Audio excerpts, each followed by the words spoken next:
From the European Parliament in Brussels, this is Raw Politics.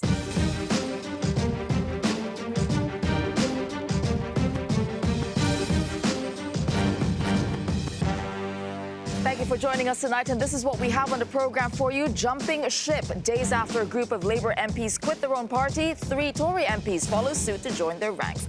Blaming Brexit. Does Europe bear responsibility for new political fault lines opening in the UK? Family feud. Infighting erupts within the EU's biggest political group, all over Hungarian leader Viktor-Orbán. Battle of the bands, the competing concerts being planned in the midst of Venezuela's political crisis. And scared straight, how the Netherlands is using a big blue mascot to warn of Brexit.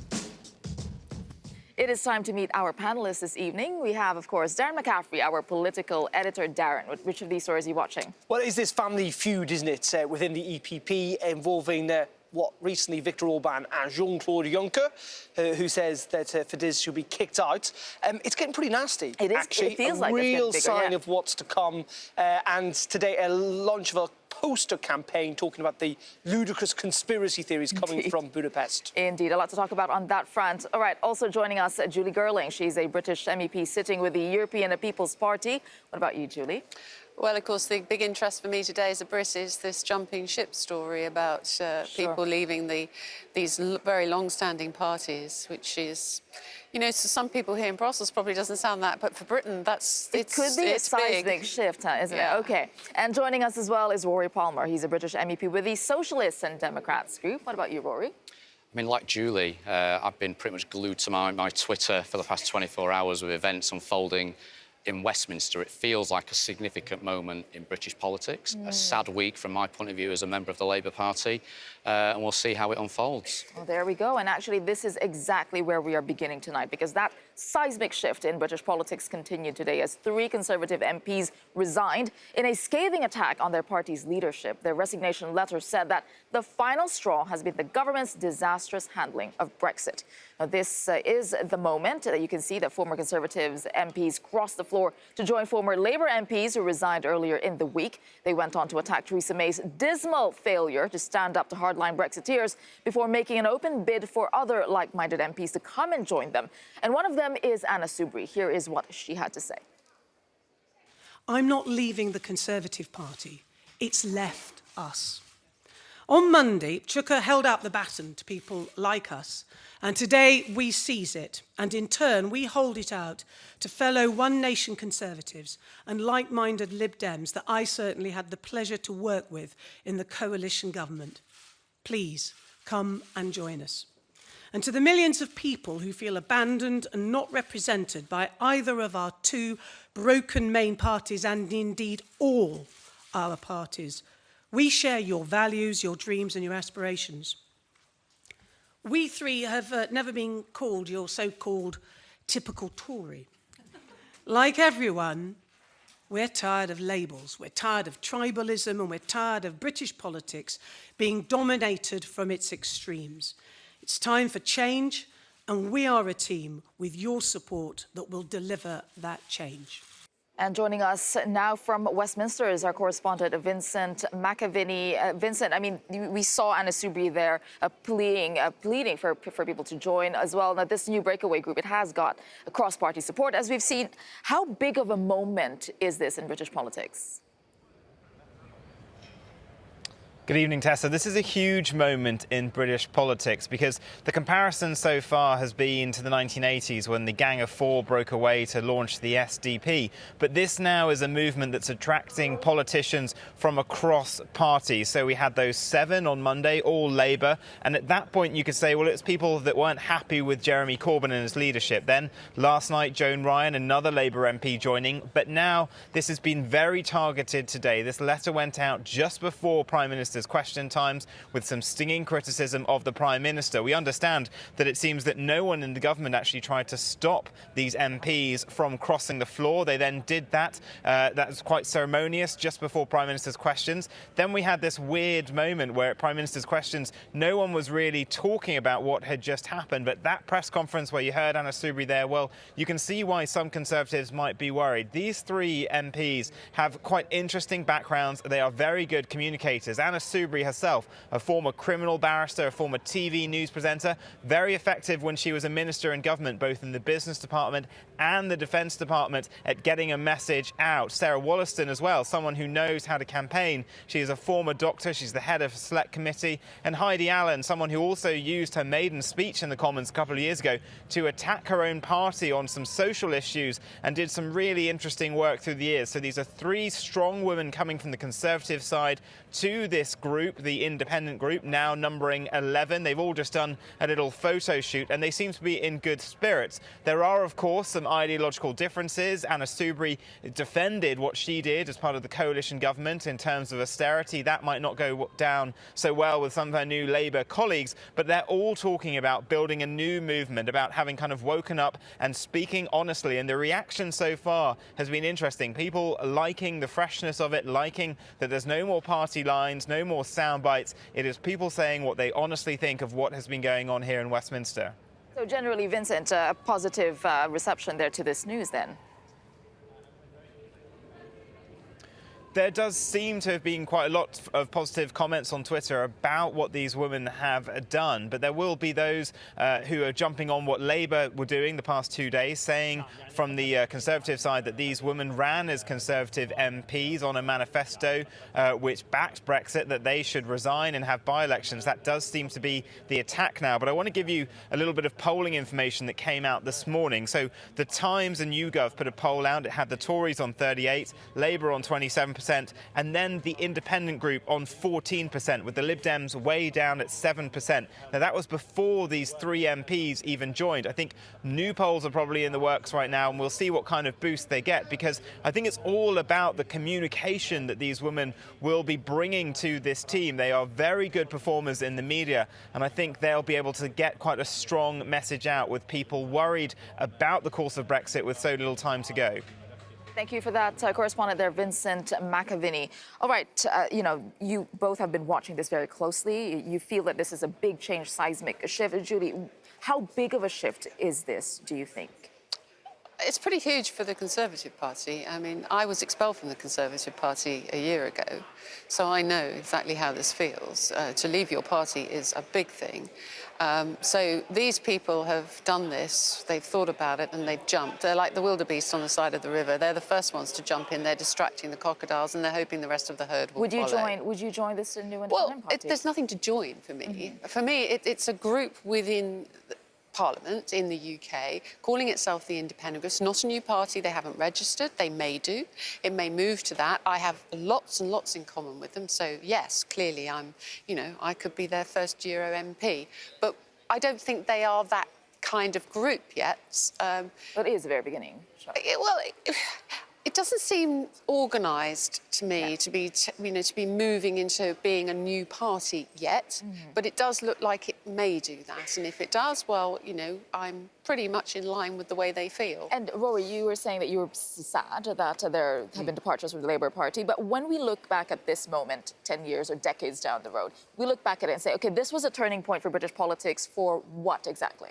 Look, it feels like a very dramatic shift in the heat of the moment today. Who knows what tomorrow and next week brings, and what sort of momentum this may evolve into. I mean, as Julie said, this is not a political party yet. I struggle to see much sort of ideological coherency or depth to this yet. There haven't been votes in the House of Commons. We don't know if the group are going to vote together on legislation. I mean, there is hardly any legislation going for the House of Commons at the moment, which is a separate debate altogether. So look, let's see where this goes. But as I said, above all, today and yesterday, my reaction to this is sadness. I wish those Labour MPs had not left the Labour Party. They have their own reasons for doing so. I'm not going to sort of question the sincerity of their reasons or their judgment, but this is a sad time for the Labour Party. Do you think the battle lines have been shifting so much that indeed the Labour MPs, the Tory MPs, cannot actually stay in their parties anymore? Have the lines shifted so much? I think the reason that this is significant and why people out there actually in the rest of Europe might struggle to see why it is, because Europe is used to a more fractured, diverse politics than the UK is, primarily because of the electoral system, which is a first-past-the-post system, which has allowed essentially governments to swap between Labour and the Conservative Party, apart from that coalition from 2010 to 15, almost universally since the election, since the Second World War. And so this is a big moment because people who make this decision are doing it knowing that they really are potentially putting their political line on the career, because when it has been tried in the past, it invariably always fails. Independents do not do well in the United Kingdom. What I would say unites this 11, and I would agree that actually ideologically, you know, we'll have to see how this plays out, because they are from two different parties who would view things differently and trying to attract different types of voters. But is it all 11 fear that they may well be deselected at the next election? In essence, they have got nothing to lose, and that is what has brought these 11 together, because they feel that their parties that they were part of, both the Labour and Conservative parties, Anna Soubry says it has left them, so they've got nothing really to lose by actually just saying, you know what, let's give this a go. So how much of it is a result of Brexit? Because you're talking about how Europe probably sees British politics as it's you know, two-party system is quite different. But the battle lines, the issues that have been are dividing British politics now is very similar to the issues that are dividing European politics. Well, Brexit's broken British politics because it's broken. So you blame Brexit? No, I don't blame Brexit. That makes me sound like I think it's Brexit's fault. It's their fault for indulging themselves in Brexit to the extent that they have. But each of the parties is riven by a division on Brexit. I mean, that's simple. And in British parties, which are very broad coalitions of interests, usually you can get by on something like the 80-20 rule. You know, you agree with about 80% of it, you can live with the 20. This isn't 80-20. This has taken over, sucked all the oxygen out of British politics for the last 2 to 3 years. So, of course, if you don't agree on Brexit, you can no longer sit together in the House. I fully see that.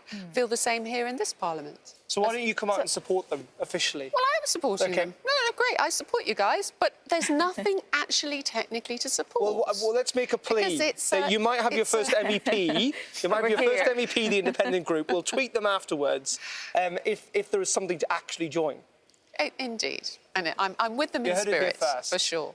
Well, there you go. So, yeah, you're talking about a lack of maybe momentum at this moment. So how do they do that? How do they build it from here on? I haven't a clue. I've never jumped ship from my party and attempted to create anything new. But I take a slightly different view. I'm not so sure this is a case of sort of Brexit breaking British politics. Has it presented a unique and historic challenge to our political system?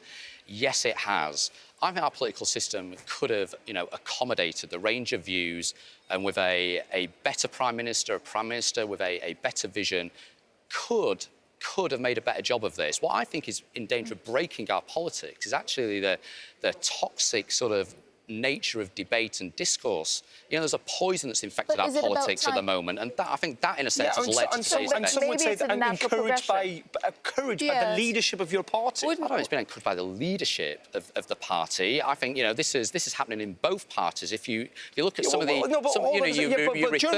But the reason that Labour MPs particularly left is not because of Brexit, it's because of anti-Semitism, it's because of bullying, and it's because of infiltration by the hard left. Now, the Labour Party and Jeremy Corbyn are accused of all three of those things. It's all of those things, and the Labour has to deal with all of those things. I make no bones about that. They are serious problems that have to be dealt with. But equally, you said earlier, quite right, the Tory MPs who've jumped ship are also facing, you know, a lot of antagonism from their memberships, from their constituency associations. You know, these are you know, incredibly important issues that have to be dealt with. You're attacking Theresa May for a lack of leadership, and that's perfectly fine. But the whole point is you have to also then recognise there's been a lack of leadership from Jeremy Corbyn. He's just lost 8 of his MPs, and 8 of his MPs not just simply on a matter of policy, but on the way that he's led the party. It's a very sad, regrettable week for the Labour Party. That's why I say it's broken politics. I'll give you the last word, Julie. Well, that's why I say it's broken politics, because in both parties they're in a fairly parlous state. And I've been looking at some of the tweets from some of the momentum side of the Labour Party to talking about how can you... And the things that they're calling people like Anna Soubry as, you know, ex-Tories... So it's getting are just totally personal and nasty and completely... If you're trying to break the mould, you don't go down that road. So what's happening in the UK definitely is of interest. It's not just a British thing. I mean, we're watching it very closely from this side as well. Now, here in Brussels, we know that Theresa May, she's arriving today to meet with Commission President Jean-Claude Juncker, looking once again for any concessions on Brexit. Well, all that and a fluffy blue Brexit monster in today's Brexit Brief.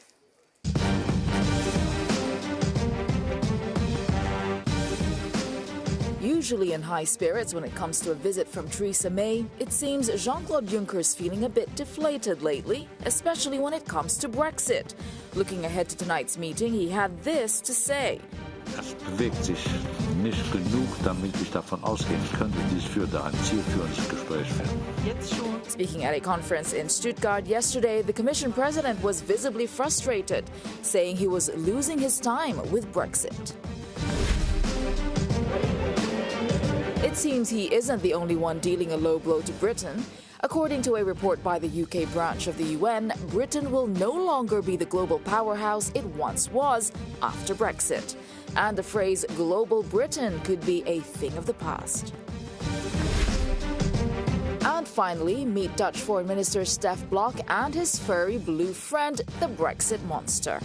Unveiled on Twitter last week, the pair have been on a mission to get Dutch companies to take a risk assessment scan ahead of March 29. And aside from the jokes, it seems they're doing a good job, with 10 times more companies taking the test. All right, joining me for this part of the panel is Gunnar Hökmark. He's a Swedish MEP sitting with the European People's Party.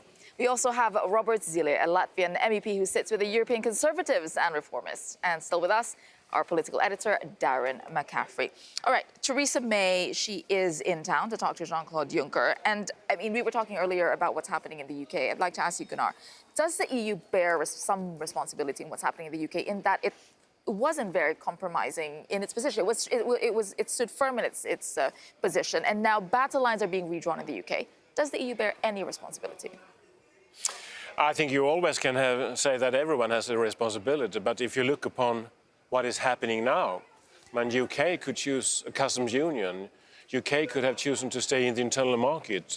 There's been a lot of different offers. The problem is that in the United Kingdom, there's been so very many red lines from different directions. So it seems like British politics are in a web of red lines and creating a situation that is in some way dysfunctional. So you think it's a mess of their own doing? Is that what you're saying? What is happening now is absolutely not knowing, or rather, there is always a majority against the most sensible alternatives, but also a majority against the most catastrophic perspectives. And that's why I'm very stressed about the risk we are running just now. Sure. And what do you think, Robert? Well, watching these divisions in the British politics. I hope that should be some progress tonight with Theresa May and Juncker's meeting. Otherwise, it's not a battle. You cannot win this battle.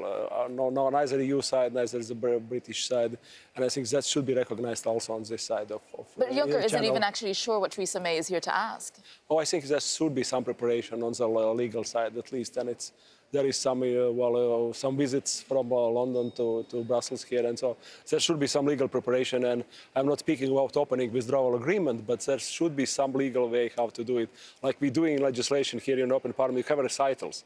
Recitals and articles. Articles are legally binding, recitals are legally not, but in case of disagreement and court case, it's always taken account. I think if it's goodwill politically, legally should be a way to find this. Okay, Darren, I'm interested in this, in EU's responsibility. Yeah, because I think is the European Union responsible in a sense for Brexit? Yes, it is, in the fact that obviously its second largest economy and its second or third populous country is leaving the bloc. Everyone has to take responsibility for that. And it has happened because clearly people in the United Kingdom feel that they shouldn't belong to that club again, and the club has to take some form of responsibility for that. Where we are in the negotiations, though, is a little bit more difficult in the essence that the problem for the United Kingdom is that it has never been entirely sure of what it actually wants from these negotiations. Now, that is understandable because the referendum result was 52-48, but it's meant that when Theresa May negotiated her deal, obviously she did not have and has not had the support of Parliament. And the question, of course, of where the European Union now is, and there will be compromise or an attempt to compromise. We heard from Barroso yesterday talking about this. The question for Brussels and the problem for Brussels is, even if they do offer more, even if they do offer a bit more on the legal advice, will that get through the UK Parliament? Yeah. And that is what Theresa May can't guarantee that. I mean, look at politics in Britain today. And so who is responsible for that? Well, in that essence, the UK does have to take responsibility for the fact that its politics is so divided and fractured that it is proving almost, and thus far at least, impossible to actually get a deal that can get the support of the majority in Parliament. I mean, what's interesting when we look at what's happening in the UK is that it doesn't seem like they're ready for the deadline for March 29th. Is the rest of the EU ready for March 29th? We haven't really talked about that. I think no one is ready for the Brexit as such, because it will hurt us and damage us. But I mean, it can happen the 29th of March because we have made preparations in legislation and a number of other things. And if it is essential for the United Kingdom that we shall delay it 1 month or something, I would be open for that. But coming back to the responsibility issue, I don't think we can run it that way, because if you're leaving something, you have the responsibility. And I think a problem in British politics has been that no one wants to take a responsibility. It's always someone else, always Brussels, always the other party, always the other party. I mean, we need to get away from that. And what we need now in the United Kingdom is acting like real government, taking real decisions and real responsibility, because only when you take responsibility, you can take responsibility. That's trivial. Sure. And so, okay. But concerning responsibility on the EU side, I think we are, of course, serious with fast-track legislation currently in transport sector, for example, on all transport modes. But we are very close to your elections in European Parliament, and it's very decisive election. So I think if it will cause troubles for EU citizens and you British citizens, I think it can create our businesses. It can create feedback also to the result of elections. And I think EU sides should acknowledge it's really risky side to take some responsibilities on at least goodwill to try to find a solution. So if the UK, so in order to avoid no deal, which I assume neither of you want, either Theresa May's deal has to pass or whatever compromise she reaches. If that doesn't fail, the only other way to avoid that is extending Article 50. I mean, you could revoke it, that's not going to happen.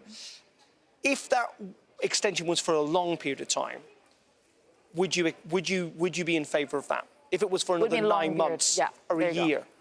In general, I would be in favour, but of course, then the government of the United Kingdom should have a clear view on what can happen during that time, because we have negotiated and prepared for quite a long time.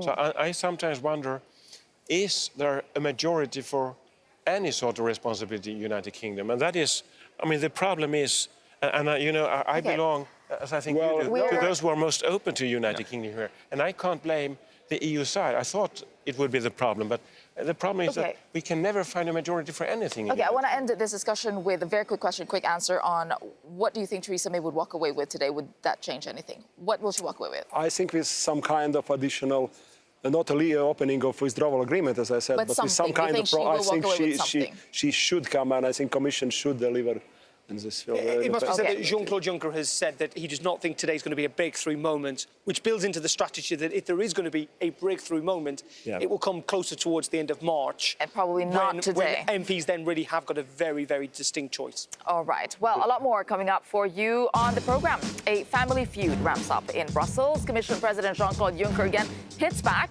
after he was targeted by fellow EPP member Viktor Orbán. Plus, targeting the US, Vladimir Putin ramps up the Cold War rhetoric in his State of the Union address. What does it mean for Europe? That's up next.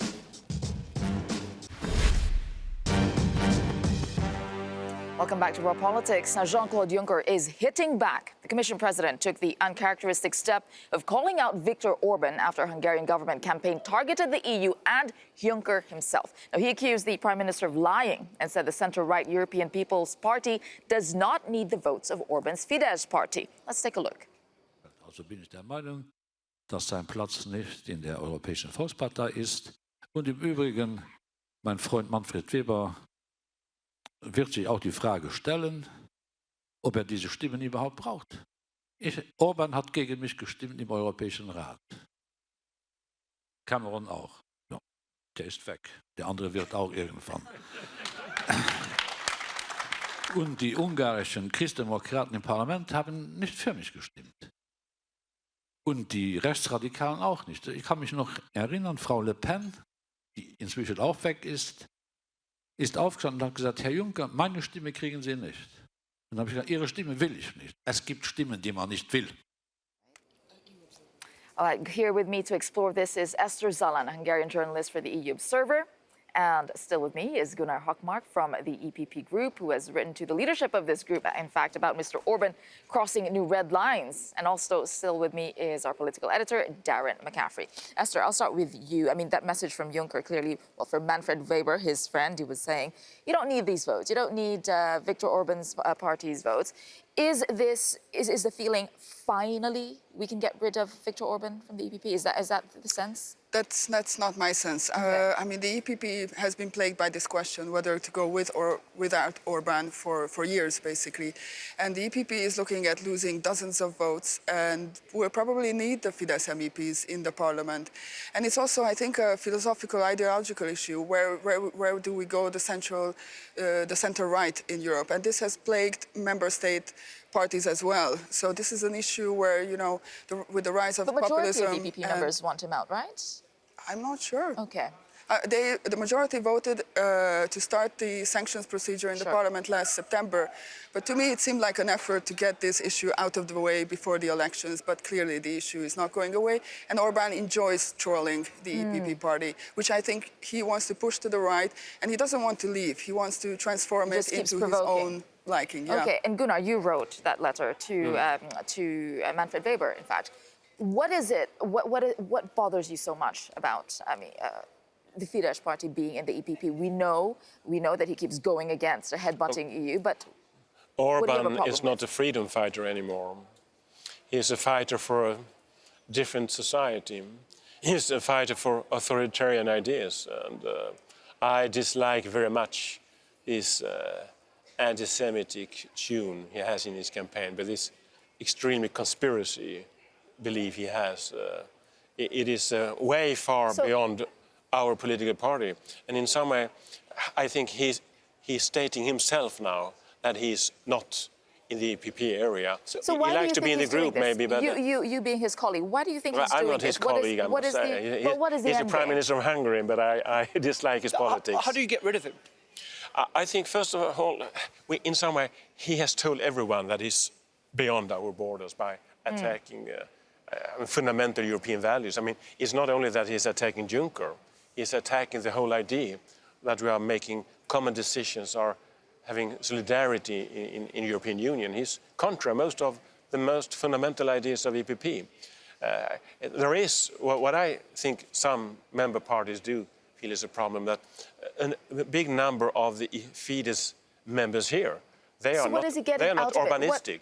What is he getting out of it? I mean, I'm looking at the strategy that Orbán is employing. I guess I ask you, Esther, what is he getting out of this? What political game is he playing, and what does he gain from it? Well, he's in the biggest party of the European Parliament, so I think that's a really powerful position. He is influencing politics on the EU level. I mean, let's not forget, EPP is giving the presidents for all the three institutions in the EU. So I think he has a lot better position in terms of getting money, functions for his party, than, you know, trying to set up a party from scratch. You don't think he's trying to get kicked out, actually, Darren? Well, it's a bit like how he operates with the European Union. He wants to transform it. He wants to change it. But then the question comes to the EPP itself, which is if you're right, the actual majority of the EPP voted for the sanctions. But want him to remain, want his party to remain inside the EPP. I think a lot of parties look at him and see how successful he is in Hungary, and they have trouble back at home, you know, with the rise of populism. Center parties all over have been losing votes, and they look at him and see Orbán, you know, winning 3 elections in a row. So I think he can. But could we make one thing very straight? Okay. Orbán has zero influence in EPP. He has been politically so marginalized, and I can never hear any Fidesz member raising the issues of Orbán. So why is there no sanctions? And why is he still there? Of Joseph Kohl, for example, or where is Manfred Weber speaking out? Well, he can speak for himself. But I think some people do believe that the Fidesz is more than Orbán. And I think that was more true 5 years ago than it is today. And it will be less after the next election. And I think more and more are coming to the understanding of that. But let's be very clear. Orbán has no influence he's contradictory to all the politics. If that's true, so you've tried to get... Well, yeah, I mean, I think this comes back to, you know, if he's got zero influence, the question is, of course, why is he still there unless people want him to be there? Now, yes, Manfred Weber can speak for himself. Unfortunately, he's not willing to speak today for himself. Now, I must say he is in Slovakia.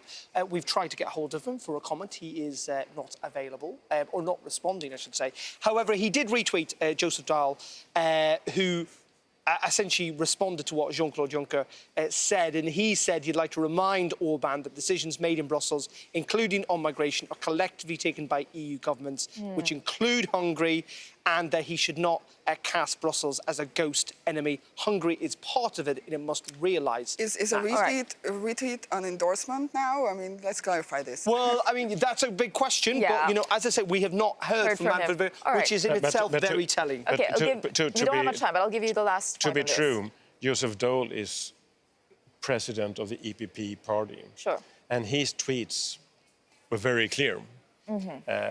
Manfred is a chairman of the political group. Actions speak louder than words. Actions speak a lot of words, but words speak a lot as well. That's why you are all here. We'll leave that here for now. Now, let's move on, because the Hungarian government, they have shown no signs of backing down on its campaign that we were talking about earlier, targeting the EU. Alex Morgan and theCUBE have looked into this. Now, Alex, what do you have for us?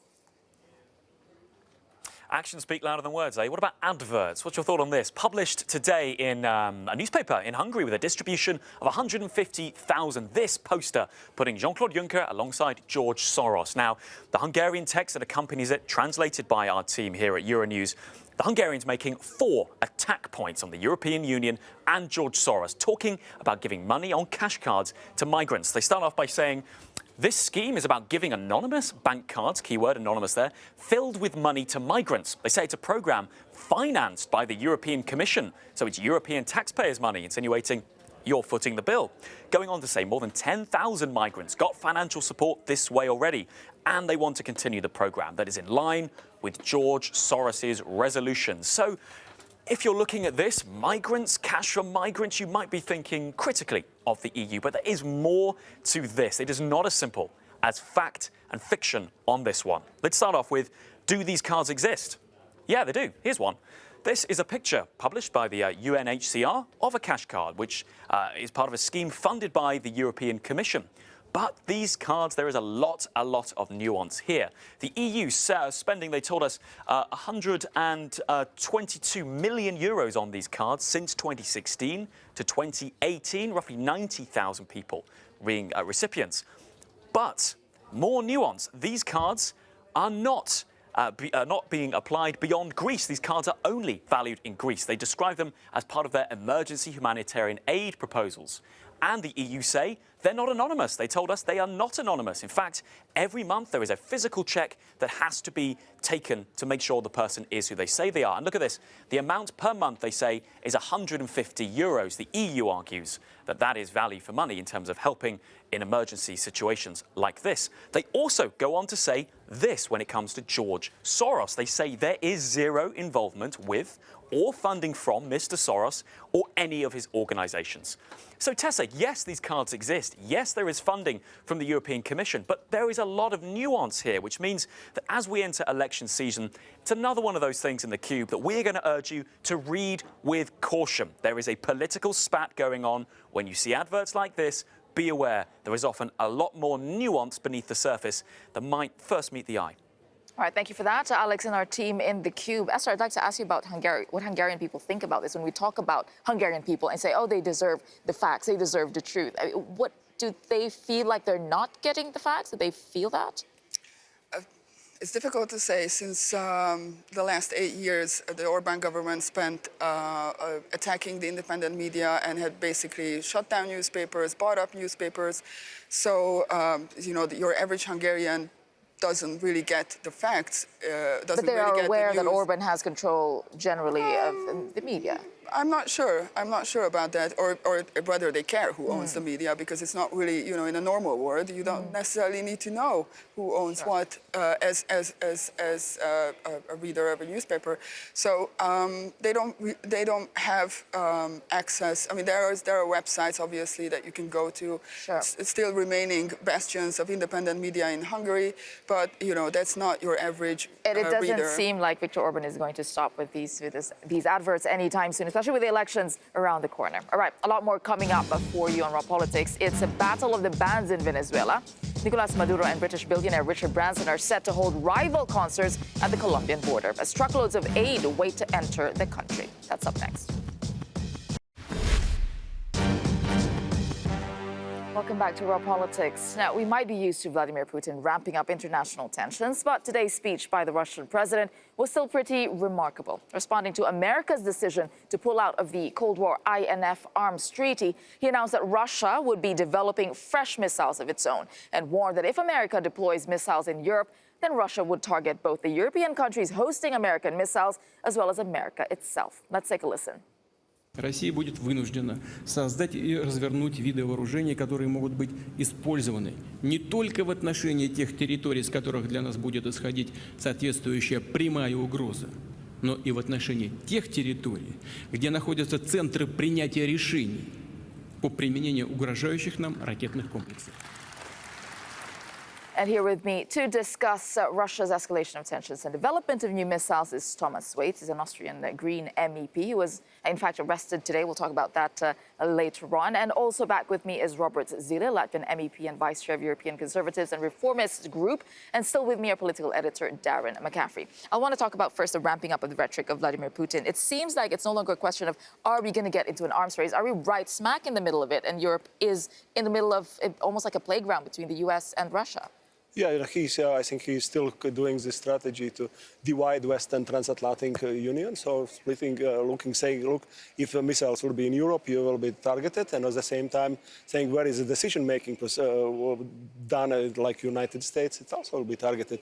Well, I grew up in Soviet Union. I remember this rhetoric also in all times. So we don't like Soviet Union and Russia nowadays is doing. We didn't start the first. We are just responding, and that's why we are obliged to respond. And things like that is coming from the Putin's today's speech as well. All right, and Thomas, we'll talk about your experience this morning. You were arrested this morning because you were protesting development, American nuclear weapons. In fact, you were at an air base in Belgium. So you were very much against development of nuclear weapons. But with Vladimir Putin saying something like this, well, America should. Well, if we call it a response to the response of a response, we're back in the Cold War, because this is what Cold War was about. And leaving the INF treaty from one side, from the US side, shows that our security here in Europe is at risk. And under these circumstances, I think we as Europeans should clearly state that we don't want any nuclear weapons in Europe at all. And this was also the link to the action today. All right. Okay, go ahead, Robert. No, we know that it's a Green Party politics, but well, I'm living on the interest area of Russia. It was in Latvia, for the Baltic states, and in Poland. We really would like. We need some to be safe and secure in our places. Yeah. And let's be serious. It's a pretty aggressive politics which coming from Putin. This is what I want to raise, because Thomas, you clearly feel strongly about this, that you would, go to jail for it and get arrested. But the thing is, if Russia threatens this, wouldn't it make sense to actually have these bases or to host American missiles just for security? Is there any serious scientist that can explain me what the security, how we raise security by hosting nuclear weapons? I mean, nuclear weapons, they are just made up to scare each other. That's what nuclear weapons are basically about. Let's reverse the question the other way around. How do you get rid of them? They exist, so how do you get rid of them? Well, in terms of the place where we are today, the military base, we could just ask the Americans to just take their nuclear bombs back home, where they came from. Yeah, but get rid of the nuclear bombs. Europe is still geographically in the middle of Russia and the United States. So whether they're here or not does not mean that Europe is not at risk from you getting caught up in a nuclear war. How do you get rid of nuclear bombs? You can't. We're sure we can get rid of it. Yes, we can just declare Europe a nuclear bomb-free zone, as several regions of the world are, but mostly in the south. So when you say we can, who? So Britain and France are going to give up their nuclear weapons? I think Europe should start to negotiate within the European countries and also with our neighboring countries to declare Europe a nuclear weapon-free zone. Would Latvia be a nuclear weapon? Well, you look, my country is always under the...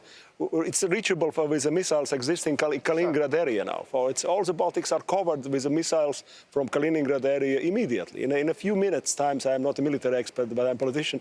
But it's definitely a situation. Who will speak with Russia and with Putin? Please remove missiles from Kaliningrad area. Even if he removed, he can reach us from the border. So it's not a security solution for us. You need. We need my experience in my life for almost 60 years now. Soviet Union and Russia understand power from the other side. That's why Soviet Union collapsed. It was strong power in transatlantic area at that time. It was late 80s, and it's helped us to become free. Otherwise, we will never be independent state. Just to add to this, I mean, we have to remember where we are. Not just with nuclear weapons. Vladimir Putin's polling ratings are at a 5-year low.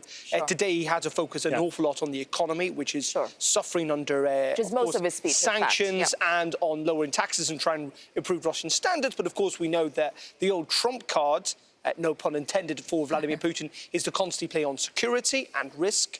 And it's unsurprisingly that this is an eye-catching speech in regards to nuclear weapons and security, but it may just be simply that. All right. Yeah, but Europe is an economical power, Europe is a democratic power, and Europe should be more of a peace-creating power. I think these strategies are much more leading to the goal of creating security than to start an arms race on nuclear bombs pointing at each other. All right. I just wanted to say that maybe what you're saying is easier said than done, but, it's an idea. All right. Let's move on now. Let's go to Venezuela, in fact, where the stage is set for another political showdown with some surprising contestants. So let's take a look.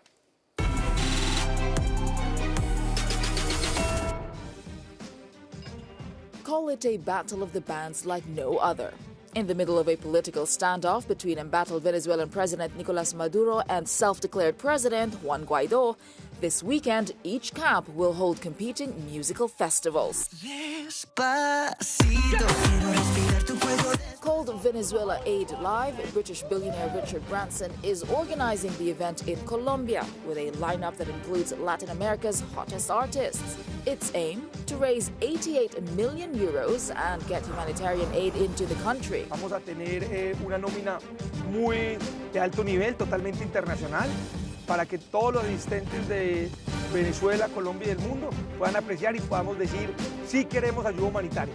Y vamos a donar para que eso suceda. Shortly after that concert was announced, Maduro announced his own event, a rival concert on the Venezuelan side of the border, a move that Guaido called desperate. But with Venezuelans suffering through food and medicine shortages and growing political chaos, one has to wonder whether either concert is striking the right note.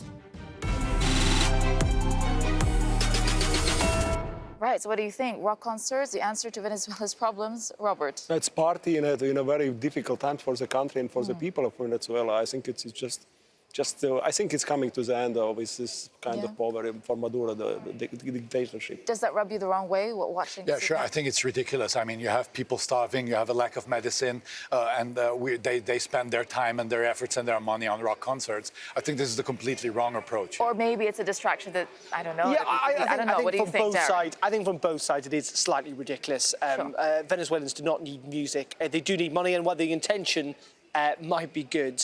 I'm not entirely sure it's what is necessary at this stage, and it is slightly antagonistic. What is notable today, though, is Maduro is starting to accept aid from Russia, right? Which in itself is significant in his sign that he is now accepting that an oil-rich, wealthy country is having to accept international aid because his people cannot afford to eat. All right, so we're watching that. It's happening Saturday, I think, that concert. All right. Coming up for you on the program, do you think the British MPs leaving their parties are right to quit? Well, we want to hear what you think about that, so stick around in the next hour for your chance to call in and tell us what you think. Contact information now, so you can see it on your screen. The phone number is at 00800 3333 7002. Email us at rawpaul@euronews.com and join the debate on Twitter and Facebook Use the hashtag #RawPolitics. Our lines are open now, well, after the break.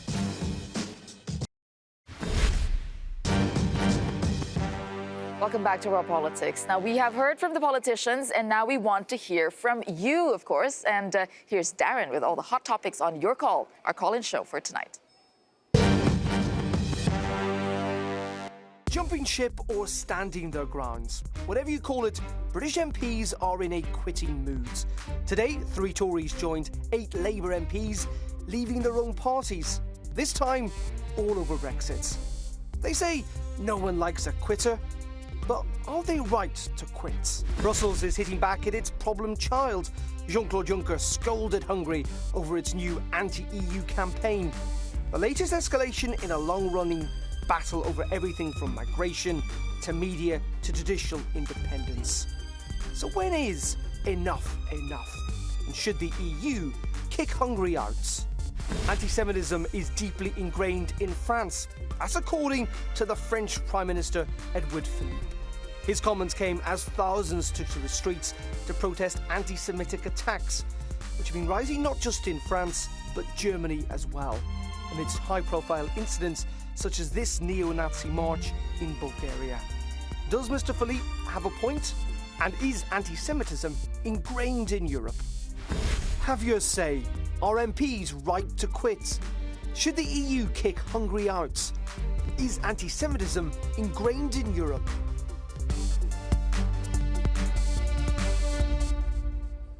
Well, those are the questions, and this is how you can get in touch. There are several ways, in fact, to get in touch with us. The contact information is on your screen now. Phone number is 00800 3333 7002. You can email us, rawpaul@euronews.com. We're all checking. And social media, you can use the hashtag #RawPolitics, and you can search for us on Skype as well, because we would like to see you. Now, joining me now is our Euronews correspondent, Shona Murray. And back with us, we have Esther Zalan from the EU Observer, and also still with us, Darren McCaffrey, our political editor. Shona, which of these stories are you excited to hear about from people? About all of them. And the great thing is about your call these days is that it's on for the next 15 minutes, 1945. It's on until. But I actually think the topic of today, were the UK MPs right to quit? Because we always say that the politicians never put the national interest ahead of their party politics, and maybe this is what they're doing, or maybe they are just quitters and they should stay in and try and reform. That's what I'd like to hear what people have to say about that. Do you think that it's a common good now rather than just party politics? But also people act in their own self-interest. I think, to be fair, it is a very, very difficult decision for these MPs, not least of all because many of them have spent their entire political lives in these parties. They are, to some of them, actually like family, because politics, when you're a member of Parliament, for example, is all-consuming, but also being no doubts that they are acting in their own self-interest because they probably would all be deselected and not standing. Anyway, so they've got nothing to lose. So quitting is the only sensible Maybe it is for them. And Esther, what I want to ask you is, what if someone thinks, well, actually, maybe we should kick Hungary out of the EU? What do you think That's about a very radical idea, I have to say. I mean, not even Orbán or obviously the majority of Hungarians want to stay in the EU, and they actually like being in the EU. Yeah. So that would be, I would be interested in the argument. I wonder if someone poses that argument to you, what you will say. All right, you have all the ways to get in touch. Again, we want to know what you think about the questions we are asking, so you can call in at 00800, yes, it's free, 3333 7002. Email rawpaul@euronews.com. On social media, Twitter and Facebook, use the hashtag #RawPolitics, and do call in on Skype, because we like seeing, I always say that because it's interesting to see who is behind. Yeah, exactly. All right, before we go this evening, we do have time for tonight's Raw Moment. Jean-Claude Juncker and Viktor-Orbán may have switched their relationship status to it's complicated, but it hasn't always been this way. Here's tonight's Raw Moment.